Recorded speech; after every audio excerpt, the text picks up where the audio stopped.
Hello. So I wanted to come on here and share the 3 most recent books that I've read this year. Well, I've only read 3 so far. So the most recent ones I've read. My goal, each year I set a goal of books to read. I typically do between like 20 to 30, wide range depending on what I have going on that year. This year, the goal is kind of low. I set it for 20 books. Last year I did 25. This year it's 20. Mainly because I know I have a lot of other stuff going on in life, and then I also have a bunch of crafting I want to do. So trying not to like set myself too high with the books to read. But I'm on track so far. I've read 3 books. I read 2 in February and 1 in January. So I started out a little slow getting there now. And then I have 2 books that I want to read throughout the month of March, just to kind of like stay on track. The books that I read vary from romance to murder mystery to like light mystery, and then sometimes just like a feel-good book. I also have read a couple like finance type books, and I know those are not for everybody. Last year I read 1. This year my goal is to read 1, just as like a single female to, educate myself and then just like know what I'm doing with my money. So other than that, I typically steer towards romance or light mystery. So far this year, I have kind of done a mix of both. The first book that I read this year, I guess it's more so like a good feeling book. It was actually a little sad. Before I Forget. So this one, I actually signed up for Book of the Month this year. And that's what was December or January. I don't remember. One of those. Well, it must have been January because I read it in January. So I got this one.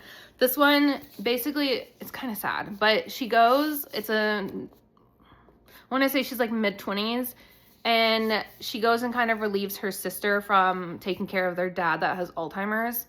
And she kind of goes through this like rediscovering herself, like while she's there and helping, and a bunch of like soul searching type stuff. But it was really, really good, and I really enjoyed it. I did on Goodreads, I rated it 4 out of 5.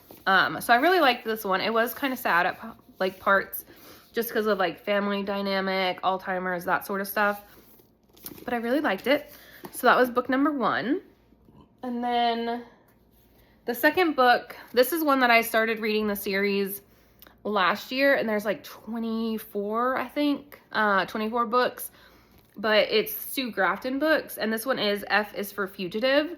So basically her books go in alphabetical order, and I think she made it all the way to like W or something like that.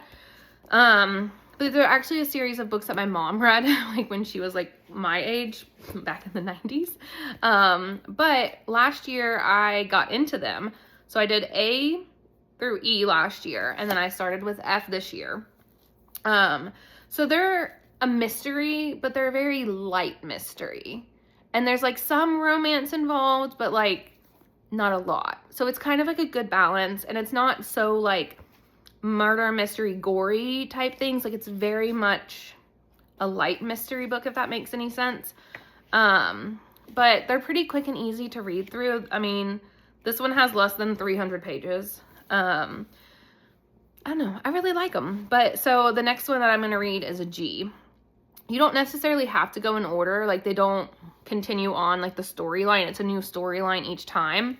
But there are several like names and characters that continue throughout the books. So it is kind of good to start at like the beginning, because then you do kind of get a sense for certain names.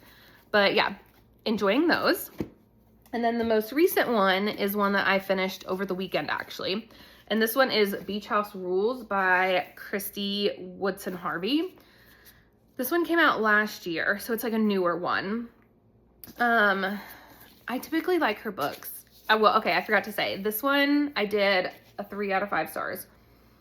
I like her books, and I am enjoying all of them, but I just wouldn't say they're like my favorite. Like they're good. They're good enough for me to read all of them, but not necessarily enough for like me to rate them a 4 or 5. Now I'm sure there might be some, but so far they've all just been like 3. Like I've enjoyed them. That's it. This one again, a 3 out of 5 for this one. I thought I would enjoy it more, but there were just a couple parts that I like didn't really, not necessarily understand, but I just kind of was like, oh, interesting. Especially like the ending, not to give any spoilers away, but probably the last like 50 pages or so, I felt like they just really rushed it. And then basically the woman and her daughter, like her husband is in jail for, I don't know, some sort of like money laundering or something. But basically at the end, the person that they capture and like, you know, take for that was somebody who was only mentioned like a handful of times. So it kind of just threw me off without like giving away too much. But yeah, basically the ending was just not really what I expected, and it felt very rushed, and I felt like they didn't like sprinkle enough about everything. They kind of just like put it all in like 2 chapters. So I wouldn't say that one is my favorite, but overall a 3 out of 5. It wasn't terrible, but it also like was not my favorite. And I feel bad because a lot of people were like raving about this. I don't know. I couldn't do it. I'd say 3 out of 5 at best. And then the books that I have planned, which sometimes I do like to have a book already like lined up. Other times I do kind of just like pick and choose what I have on the bookshelf. But sticking with the Sue Grafton theme, G is for gumshoe. Interesting.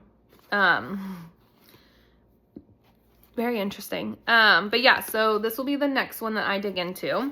And then next to that one is the Tori Dunlap Financial Feminist. I have not read it yet. I used to follow her on Instagram at one point, and then I kind of just like, I don't know, I unfollowed for some reason. And then while I was like trying to figure out some financial books to read, a lot of them I feel like are men-based. So I was trying to find one that kind of geared towards females. So came up with this one. And I think I got this one for like $10. I want to say, because I know I got it off Walmart. I want to say it was $10. It says it's $22, but I know I did not pay that much. And then for this one, Sue Grafton. So I've never bought any Sue Grafton books new. I've always bought them either at the local like Mennonite thrift store that's near me. They have a ton of them for some reason. So I bought them there. My brother has found a few at a Nashville thrift store for me. And then I found the rest off Thrift Books, which they have great like pre-sale or resale prices. So like this one says that it was $2.99 used. Great. And then this one, actually my mom had given me when I was down in Florida in November. This one originally $28 because it's like a hardcover one. She got it at Goodwill for $9.99. So that's pretty good for like a brand new book, 2025 book. This one was $7, the Sue Grafton one, so probably one of the more expensive ones. And then, like I said, this one was a book of the month, so I don't remember exactly how much I paid for this one because it was one of like the initial, like when you sign up, you got a discount. So I want to say this was like $5 or $10. But yeah, so those are the books that I have read so far.